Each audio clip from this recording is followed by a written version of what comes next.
ആദ്യം നമുക്ക് പൃഥ്വിരാജ് പറഞ്ഞ സൈസ് എടുത്ത് വെക്കാം. ഇതാണ് പൃഥ്വിരാജ് പറഞ്ഞ സൈസ്. ഇതാണ് 2.8:1 എന്ന് പറഞ്ഞ സൈസ്.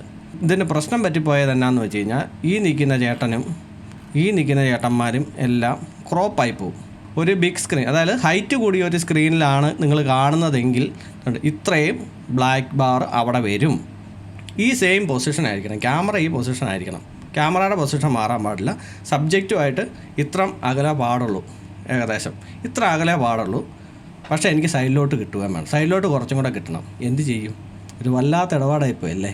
ലെൻസ് ചെയ്യുന്ന പരിപാടി എന്നാന്ന് വെച്ചാൽ ഈ സെൻസറിലോട്ട് ഇങ്ങനെ പിടിച്ച് അമ്മക്കി അങ്ങ് കൊടുത്തു. ഒരുപാട് ആൾക്കാരുണ്ടെങ്കിൽ തന്നെ എല്ലാവരും ചുരുങ്ങി ഇങ്ങനെ അടിച്ച് പരത്തി ഇങ്ങോട്ട് തരും. അതിന് ശേഷം നമ്മൾ എഡിറ്റിങ്ങിൽ വരുമ്പോഴത്തേക്കും കണ്ടോ ഇങ്ങനെ പിടിച്ച് വലിക്കും. കണ്ടോ ആ സൈസിലോട്ട് ഈ സാധനം വരും. ഇത് പൃഥ്വിരാജ് സുകുമാരൻ്റെ ഒരു ട്വീറ്റാണ്. L2E Empuraan was not shot with full format lenses. I would like to stick to anamorphics and 1:2.8 aspect ratio for all 3 films of this franchise. ഇത് കണ്ടു കഴിഞ്ഞപ്പോൾ അനാമോർഫിക്സ് ലെൻസ് എന്താണ്, ഈ 1:2.8 ആസ്പെക്ട് റേഷ്യോ എന്താണ് എന്നതിനെക്കുറിച്ച് ഞാൻ ഒന്ന് ചിന്തിച്ചു. ഞാൻ ഉള്ള കാര്യം ആദ്യമേ തന്നെ പറയാം. ഈ വീഡിയോ ഇതിൻ്റെ ടെക്നിക്കൽ പരമായിട്ടുള്ള കാര്യങ്ങളാണ് ഇതിനെ സംസാരിക്കുന്നത്. ഇതിനെക്കുറിച്ച് താല്പര്യമുള്ളവർ മാത്രം ഈ വീഡിയോ കാണാൻ ശ്രമിക്കുക. കാരണം ഇത് അത്യാവശ്യം ലെങ്ത് കാണും. കാരണം ഇതിനെക്കുറിച്ചൊക്കെ പൂർണ്ണമായിട്ടും പറഞ്ഞു വരുമ്പോഴത്തേക്ക് അത് ആ രീതി പറഞ്ഞെങ്കിൽ മാത്രമേ ഉള്ളൂ അത് ശരിയാകത്തുള്ളൂ. അപ്പം ലെങ്ത് വരും. ഇത് നിങ്ങൾ ഓടിച്ച് വിട്ട് കണ്ടിട്ടൊന്നും പ്രത്യേകിച്ച് കാര്യമില്ല. അപ്പോൾ അങ്ങനെ ഈ ടെക്നിക്കൽ വശം അറിയണമെന്ന് ആഗ്രഹമുള്ളവർ മാത്രം ഈ വീഡിയോ കാണുക. അല്ലാത്തവർ ഇപ്പം തന്നെ ഇത് ക്വിറ്റ് ചെയ്യുക. അപ്പോൾ ആദ്യം ഈ അനാമോർഫിക് ലെൻസിനെ കുറിച്ച് പറയുന്നതിന് മുമ്പ് ഇതിനകത്ത് എന്താണ് ഈ ആസ്പെക്ട് റേഷ്യോ എന്നതിനെക്കുറിച്ച് ആദ്യം പറയണം. ഈ ലൂസിഫർ എന്ന് പറഞ്ഞ സിനിമ തിയേറ്ററിൽ കണ്ടവർക്കറിയാം. ചിലരെങ്കിലും ശ്രദ്ധിച്ച് കാണുമായിരിക്കും, മേളിലും താഴെ ഓരോ ബ്ലാക്ക് ബാർ വന്നിട്ടുണ്ട്. ഈ ബ്ലാക്ക് ബാർ നമ്മൾ കാണുന്ന തിയേറ്ററിൻ്റെ സ്ക്രീനിൻ്റെ വലുപ്പത്തിനനുസരിച്ച് ഇതിനും വ്യത്യാസം വരും. ഈ ഹൈറ്റ് കൂടിയ സ്ക്രീനുള്ള തിയേറ്ററുകളിൽ ഇത് ഈ ബ്ലാക്ക് ബാറിന് വലിപ്പം കൂടുതലായിരിക്കും. അതേസമയം ഈ വൈഡായിട്ടുള്ള സ്ക്രീനുള്ള തിയേറ്ററുകളിൽ വരുമ്പോഴത്തേക്കും ഈ ബ്ലാക്ക് ബാർ കുറച്ച് കാണും, ഒരല്പം കാണും. ഇപ്പം നമുക്കിതിനെ 3 തിരിക്കാം, കോമൺ ആയിട്ടുള്ള സൈസുകൾ. ഒന്ന് നമുക്ക് ടി വിയുടെ കൂടെ എടുത്തേക്കാം. ഫസ്റ്റിലെ ടി വിയുടെ സൈസ് വരുമ്പോഴത്തേക്കും 16:9. പിന്നെ അടുത്തത് വൈഡ് സ്ക്രീൻ സിനിമ, അത് വരുമ്പോൾ 1.85:1. പിന്നെ ഇനിയുള്ളതാണ് നമുക്ക് മെയിനായിട്ടുള്ളത്, അതാണ് അനാമോർഫിക് വൈഡ് സ്ക്രീൻ സിനിമ. ഇതിൻ്റെ റേഷ്യോ വരുമ്പോഴത്തേക്കും 2.39:1 ഈ റേഷ്യോയിൽ വരും. പക്ഷേ പൃഥ്വിരാജ് പറഞ്ഞിരിക്കുന്ന റേഷ്യോ എന്ന് പറയുന്നത് 2.39 അല്ല, 2.8:1. അങ്ങനെ വരുമ്പം ഇതിൻ്റെ വിഡ്ത്ത് കുറച്ചും കൂടെ കൂടുതലായിരിക്കും, പക്ഷേ നമ്മുടെ സ്ക്രീൻ സൈസ് ഇതേ ഉള്ളൂ. ഇതിനകത്തോട്ട് കൊള്ളിക്കുമ്പോഴാണ് ഈ മേളിലും താഴെ ഒരു ചെറിയ ബാർ വരും. അത് ഞാൻ ഉദാഹരണ സഹിതം ഞാൻ നിങ്ങളെ കാണിക്കാം. ഇനി പൃഥ്വിരാജ് എന്തിനാണ് ഈ ഒരു ആസ്പെക്ട് റേഷ്യോ ഉപയോഗിക്കുന്നതെന്ന് നമുക്ക് നോക്കാം. നമ്മൾ കണ്ട സിനിമയാണല്ലോ ലൂസിഫറിൻ്റെ ഒരു സീൻ കാണിക്കാം. ഈ സീൻ കണ്ടോ, ഇതിനകത്ത് ആളുകൾ നിരന്ന് നിൽക്കുന്നുണ്ടോ? അതേസമയം ഇതുണ്ട്, 2 സൈഡിലോട്ട് ഇത്രയും ലെങ്ത് ഇല്ല എന്നുണ്ടെങ്കിൽ, ഇത്രയും വിഡ്ത്ത് 2 സൈഡിലോട്ട് ഇത്രയും കവർ ചെയ്തിട്ടില്ല എന്നുണ്ടെങ്കിൽ ഇത്ര ആളുകളെ എങ്ങനെ കാണിക്കും? അത്രയും കട്ടായി പോവുമല്ലേ. ഇനി ഞാൻ നിങ്ങളെ എൻ്റെ സിസ്റ്റത്തിൽ സ്ക്രീൻ റെക്കോർഡ് ചെയ്തിട്ട് അതിൻ്റെ കൂടത്തിൽ ഞാൻ സംസാരിച്ച് കാണിക്കാം. അപ്പോൾ നിങ്ങൾക്ക് കൂടുതലായിട്ടും വ്യക്തമാവും. എന്നെക്കൊണ്ട് പറ്റുന്ന രീതിയിൽ ഞാൻ ഒരു ക്ലാസ് എടുക്കുന്ന പോലെ ഒന്ന് ശ്രമിച്ച് നോക്ക് മനസ്സിലാവില്ലയോ എന്ന്. ആദ്യം നമുക്ക് ഈ പൃഥ്വിരാജ് പറഞ്ഞ സൈസ് എടുത്ത് വെക്കാം. ഇതാണ് പൃഥ്വിരാജ് പറഞ്ഞ സൈസ്. ഇത് കണ്ടോ, ഇപ്പോൾ ഈ മോഹൻലാൽ ഇത്ര ആളുകൾ നടന്നു വരുന്ന ഇതിൻ്റെ സൈസ് പൃഥ്വിരാജ് പറഞ്ഞ സൈസിലോട്ട് ഞാൻ സെറ്റാക്കി വെച്ചിരിക്കുക. ഇത് കണ്ടോ, ഇതാണ് 2.8:1 എന്ന് പറഞ്ഞ സൈസ്. അതേസമയം നമ്മുടെ ബിഗ് സ്ക്രീനിൻ്റെ സൈസ് പറയുന്നത് എത്രയാണ്? ഒരു സ്ക്രീനിൻ്റെ സൈസ്, ഹൈറ്റുള്ള സ്ക്രീനിൻ്റെ സൈസ് വരുന്നതാണ് 1.85:1 ഈ സൈസ്. ഈ സൈസിലോട്ട് ഇതിനെ കൊള്ളിക്കുമ്പം എങ്ങനെയിരിക്കും? ഇതിനെ കൊള്ളിച്ച് കഴിഞ്ഞാൽ, അതായത് കൃത്യമായിട്ട് നമ്മൾ ഫുൾ സ്ക്രീനിലോട്ട് കൊള്ളിക്കുവാണെങ്കിൽ ഇങ്ങനെ വരും. കണ്ടോ, ഫുൾ സ്ക്രീനിലോട്ട് വന്നു കഴിയുമ്പോഴത്തേക്ക് ഈ സൈസ് വരും. ഇങ്ങനെ വന്നു കഴിയുമ്പോൾ എന്താ പറ്റിപ്പോകുന്നത്? ഇതുണ്ടോ, ഈ ഒരു വൈറ്റ് കോളം കണ്ടോ ചുറ്റിനും? ഞാൻ വേറൊരു കളർ ഇട്ട് കാണിക്കാം, റെഡ് കാണിക്കാം. റെഡ് വരുമ്പോൾ മനസ്സിലാകത്തില്ലേ? യെല്ലോ, മനസ്സിലായോ? ഇതിൻ്റെ സൈസ് ഇച്ചിരി കൂട്ടി കാണിക്കാം, കുറച്ചും കൂടെ കൂട്ടി. അപ്പോൾ മനസ്സിലായി കാണുമല്ലോ.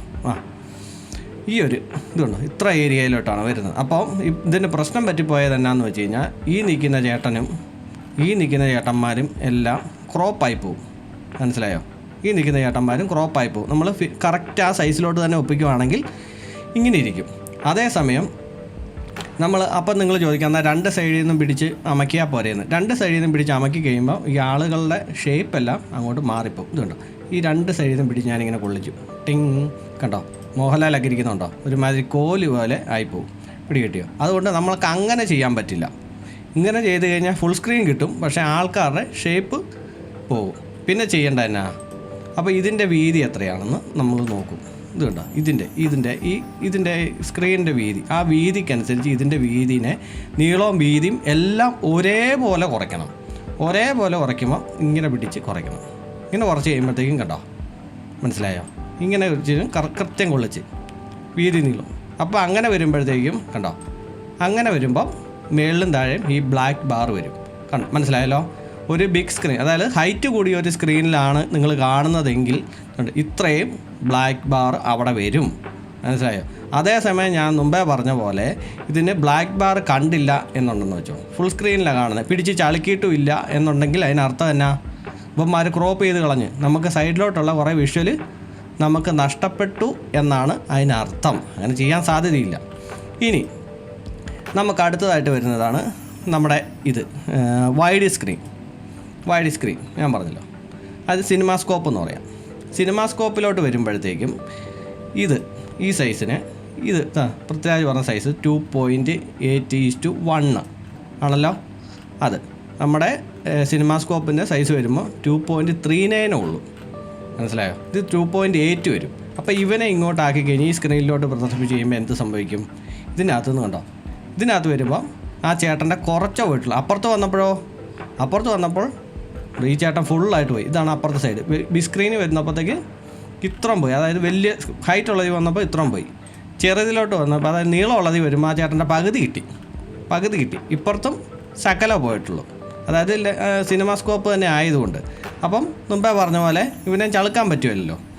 അതേപോലെ ഒരേപോലെ ഇതിനകത്തോട്ട് കൊള്ളിക്കണം. ഒരേപോലെ കൊള്ളിച്ച് കഴിയുമ്പോഴത്തേക്കും ഇത് ഇച്ചിരി വീതി കൂട്ടി കാണിക്കാം. ഇച്ചിരി വീതി കൂട്ടി കാണിക്കാം. ഓക്കെ. ഇനി ഇതിനകത്തോട്ട് കൊള്ളിക്കുക. ഇതിനകത്തോട്ട് കൊള്ളിച്ച് കഴിയുമ്പോൾ കണ്ട, ഇത് മാറ്റിക്കളയാം. കേട്ടോ. അപ്പോൾ സിനിമാസ്കോപ്പ് എന്നുള്ള ഒരു ഇതിലോട്ട് വരുമ്പോഴത്തേക്കും കണ്ട, ഇത്രയും ബ്ലാക്കേ വരത്തുള്ളൂ. പിടികിട്ടിയോ? ഈ സ്ക്രീൻ സൈസാണ് നിങ്ങൾക്കെങ്കിൽ, നിങ്ങൾ കാണുന്ന തിയേറ്ററിന് ഈ സ്ക്രീൻ സൈസാണ് എന്നുണ്ടെങ്കിൽ ഇത്രയും ബ്ലാക്ക് ബാർ വരും.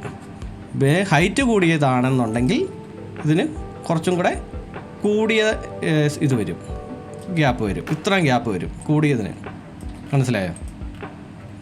അപ്പോൾ നിങ്ങൾക്ക് കാണുമ്പോഴത്തേക്ക് ഏകദേശം മനസ്സിലാവും.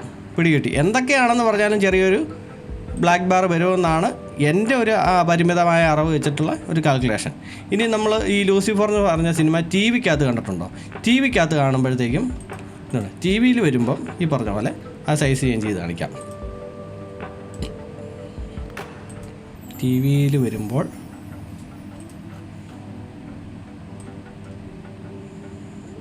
ഇത്രയും വ്യത്യാസം. ഇത് മറ്റേ ബിഗ് സ്ക്രീനുമായിട്ട് ചെറിയൊരു വ്യത്യാസമുള്ളൂ. മനസ്സിലായോ? ഇതുണ്ടോ, ടി വിയിൽ വരുമ്പോൾ ഇങ്ങനെ വൈഡ് സ്ക്രീൻ ആണെന്നുണ്ടെങ്കിൽ ഇത്രയും ബാറ വരത്തുള്ളൂ.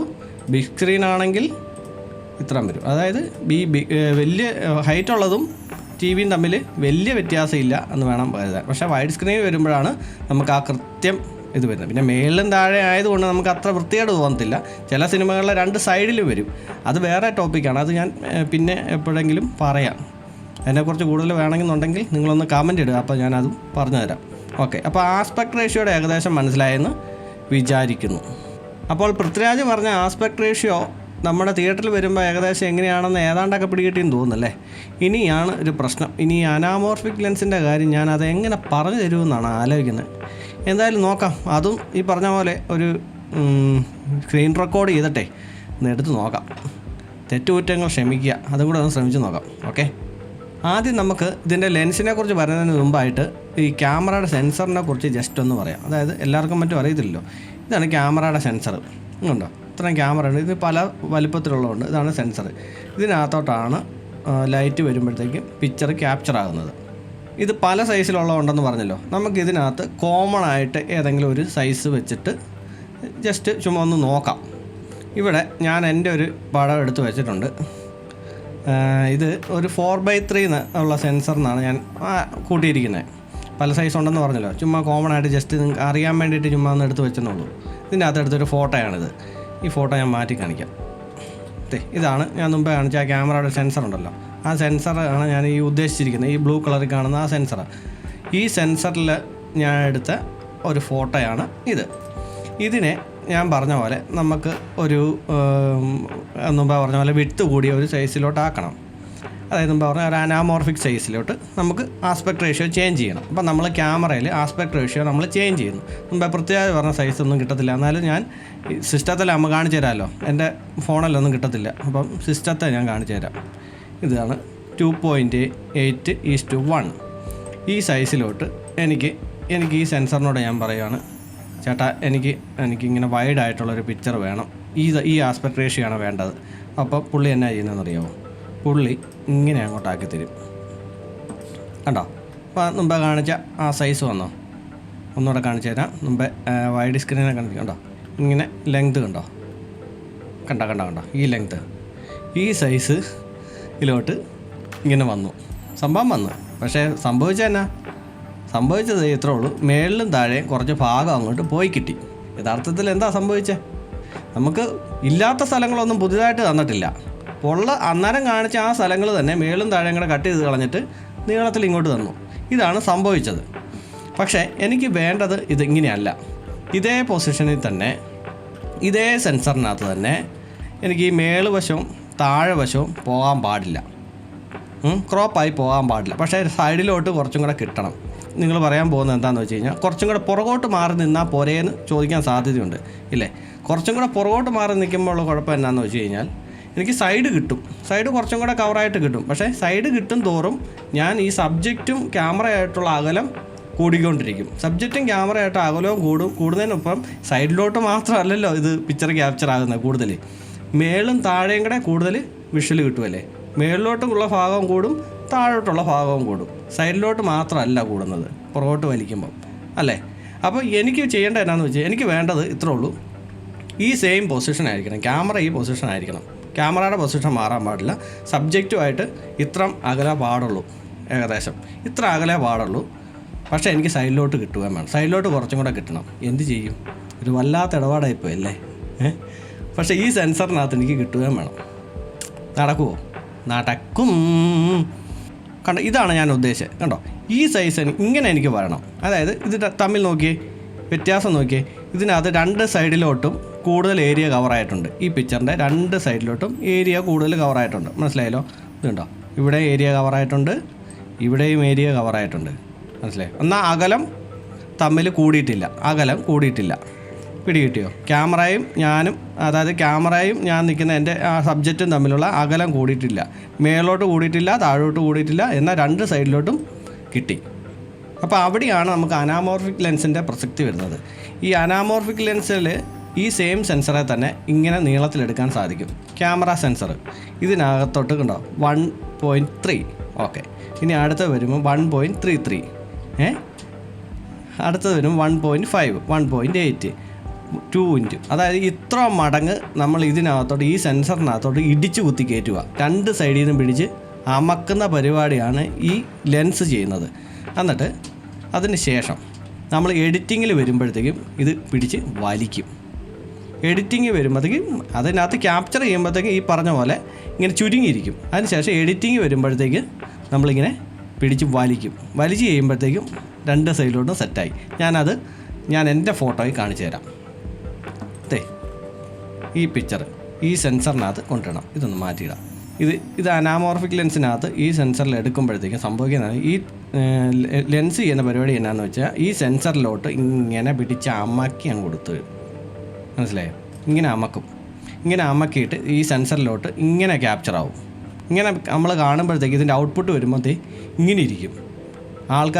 ഒരുപാട് ആൾക്കാരുണ്ടെങ്കിൽ തന്നെ എല്ലാവരും ചുരുങ്ങി ഇങ്ങനെ അടിച്ച് പരത്തി ഇങ്ങോട്ട് തരും.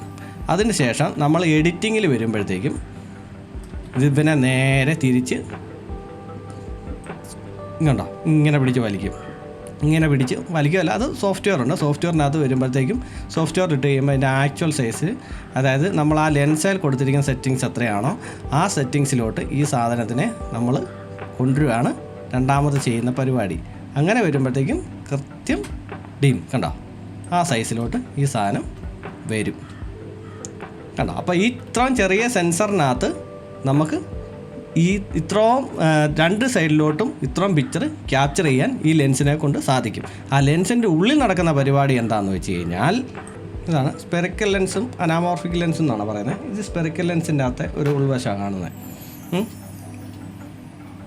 ഇതിനകത്തോട്ട് അനാമോർഫിക് ലെൻസസ് എന്ന് പറയുമ്പോഴത്തേക്ക് ഇതിനകത്തോട്ട് അനാമോർഫിക് ബ്ലോക്കുകൾ ഇൻസ്റ്റാൾ ചെയ്യും. ഈ ബ്ലോക്കുകൾ ഇത് കണ്ടോ, ഇതിൻ്റെ ഒരു ഷേപ്പ് കാണും. ഇതിനകത്തൂടെ മറ്റേതിനകത്തൂടെ വരുന്ന ഈ സംഭവം, അതായത് പിക്ചർ ലൈറ്റാണല്ലോ, ഈ പിക്ചർ ഇതിനകത്തൂടെ കടന്ന് ഈ സ്പെറിക്കൽ ലെൻസിനകത്തൂടെ കടന്നു കഴിയുമ്പോൾ അവൻ 2 സൈഡിലോട്ടും പിടിച്ച് ഇങ്ങനെ അമക്കും. 2 സൈഡിലോട്ടും ഉണ്ടോ അതിൻ്റെ ഷേപ്പ് കണ്ടോ, അതിനകത്തോട്ട് പിടിച്ച് ഇങ്ങനെ അമക്കി കഴിയുമ്പോഴത്തേക്കും ആണ് പിക്ചറിന് വരുന്നത്. ഈ സാധനങ്ങൾ ചിലപ്പോൾ ഫ്രണ്ടിൽ വരും, ചില ലെൻസിൻ്റെ സെൻറ്ററിൽ വരും, ചിലപ്പോൾ പുറകിൽ വരും, എവിടെയെങ്കിലും വരും. സംഭവം മനസ്സിലായോ? അതായത് ഈ എലമെൻറ്റ് വന്നു കഴിയുമ്പോൾ ഈ അനാമോർഫിക് ബ്ലോക്ക് എന്ന് പറയുന്ന സാധനം ഈ ലെൻസിനകത്ത് ഘടിപ്പിച്ച് കഴിയുമ്പോഴത്തേക്കും ഈ ചുറ്റിനുമുള്ള ഈ ഇതിനെ മൊത്തം ഇത് ക്യാപ്ചർ ചെയ്ത് ഇതിനകത്തോട്ട് കൊണ്ടുവന്നിട്ട് അതായത് ഈ അനാമോർഫിക് ബ്ലോക്കിനകത്തോട്ട് വന്നു കഴിയുമ്പോൾ 2 സൈഡിൽ നിന്നും പിടിച്ചിങ്ങനെ അമക്കിയിട്ട് ഇപ്പം ഞാൻ കാണിച്ച പോലെ അമക്കിയിട്ട് ഈ 4x3 സെൻസർ ആണെങ്കിൽ അതിനകത്തോട്ട് ഇങ്ങനെ കൃത്യമായിട്ട് കൊടുക്കും. ഓരോ ലെൻസിനും ഓരോ സെൻസറിനനുസരിച്ച് ലെൻസ് സെലക്ട് ചെയ്യുന്ന അങ്ങനെയൊക്കെ ഒരുപാട് കാര്യങ്ങളുണ്ട്. അതൊന്നും എനിക്കറിയത്തില്ല കേട്ടോ. എനിക്ക് അത്യാവശ്യം അറിയാവുന്ന കാര്യം പറഞ്ഞത്. ഇങ്ങനെ പിടിച്ച് അമക്കി ചുരുക്കി ഈ സെൻസറിനകത്തോട്ട് കൊണ്ട് അടുപ്പിച്ച് കഴിയുമ്പോഴത്തേക്കും പിക്ചർ മുമ്പേ കാണിച്ച പോലെ ഇങ്ങനെ ചളങ്ങിയിരുന്നതിന് പിന്നെ നമ്മൾ എഡിറ്റിങ്ങിൽ വരുമ്പോഴത്തേക്കും പിടിച്ച് നേരെയാക്കുമ്പോൾ സംഭവം സെറ്റാണ്. അതായത് മനസ്സിലായോ? മേലോട്ടുള്ള ചുരുക്കലും പരിപാടിയും ഒന്നുമില്ല. അപ്പോൾ നമ്മൾ അടുപ്പിച്ച് കൊണ്ട് വെച്ചെന്ന് പറഞ്ഞാലും ഈ സൈഡിൽ നിന്നുള്ളതെല്ലാം ഇവനിങ്ങനെ എടുത്തിട്ട് ഇങ്ങനെ അടുപ്പിച്ചിട്ട് നമുക്ക് സെൻസറിലോട്ട് എത്തിക്കും. പിന്നെ നമുക്കത് വലിച്ചു നീട്ടി കഴിയുമ്പം സംഭവം സെറ്റാണ്. മനസ്സിലായോ? അപ്പോൾ അകലം കൂട്ടുകയും ചെയ്യേണ്ട, 2 സൈഡിൽ നിന്നുള്ളത് ആകുകയും ചെയ്തത്. അതാണ് ഈ അനാമോർഫിക് ലെൻസിൻ്റെ പ്രത്യേകത. ഏതാണ്ടൊക്കെ മനസ്സിലായെന്ന് തോന്നുന്നല്ലേ? അപ്പോൾ ഇത്രയൊക്കെ ഉള്ളൂ എനിക്കറിയത്തുള്ളൂ. എനിക്ക് ഇങ്ങനെയൊക്കെ പറഞ്ഞു തരാനോ അറിയത്തുള്ളൂ. ആർക്കെങ്കിലുമൊക്കെ മനസ്സിലായോ എന്ന് എനിക്കറിയത്തില്ല. എന്നാലും എനിക്ക് കിട്ടിയ ഒരു അറിവ് നിങ്ങളോടും കൂടെ ജസ്റ്റ് ഒന്ന് പറഞ്ഞു തന്നാക്കാമെന്ന് ഓർത്ത്. ഒത്തോ ഇല്ലയോ എന്നൊന്നും അറിയത്തില്ല. ഇത് കൂടുതൽ ഡീറ്റെയിൽസ് ഒന്നും എന്നോട് ചോദിച്ചേക്കില്ല കേട്ടോ. എനിക്കറിയത്തില്ല. കാര്യം ഈ പൃഥ്വിരാജിൻ്റെ ഈ ട്വീറ്റ് കണ്ടു കഴിഞ്ഞപ്പോഴത്തേക്കും ജസ്റ്റ് ഇത് എന്താണെന്നൊന്ന് അറിയാൻ വേണ്ടിയിട്ട് ഞാൻ കയറി ഒന്ന് കറങ്ങി നോക്കിയതാണ്. ഞാനും ഗൂഗിളിലൊക്കെ തപ്പി ഇതെല്ലാം കണ്ടുപിടിച്ച് കഴിഞ്ഞാൽ പമ്പട ഇത് കൊള്ളാമല്ലോ, എന്നാൽ പിന്നെ നമുക്കറിയാവുന്ന കാര്യം കുറച്ച് പേരോടും കൂടെ ഒന്ന് പറഞ്ഞേക്കാമെന്ന് ഓർത്ത് ചെയ്തതെന്നുള്ളൂ. കൂടുതൽ ഡീറ്റെയിൽസ് ഇനിയിപ്പം കുറേ നല്ല ടെക്നിക്കലായി പരമായിട്ട് അറിയാവുന്ന ഒരുപാട് വീഡിയോഗ്രാഫർമാരൊക്കെ ഉണ്ടല്ലോ. ഞാൻ പറഞ്ഞതിനകത്ത് എന്തെങ്കിലും മിസ്റ്റേക്ക് ഉണ്ടെങ്കിൽ നിങ്ങൾ ഒന്ന് കമൻറ്റ് ചെയ്ത് ഒന്ന് സംഭവം എന്നാണെന്നൊന്ന് ആൾക്കാരോടൊന്ന് പറഞ്ഞു കൊടുക്കുകയാണെങ്കിൽ ഉപകാരമായിരിക്കും. അത് ഞാൻ പിൻ ചെയ്ത് വെച്ചേക്കാം. ഇതിനകത്ത് പറഞ്ഞ എന്തെങ്കിലും തെറ്റുണ്ടെങ്കിൽ. ഓക്കെ.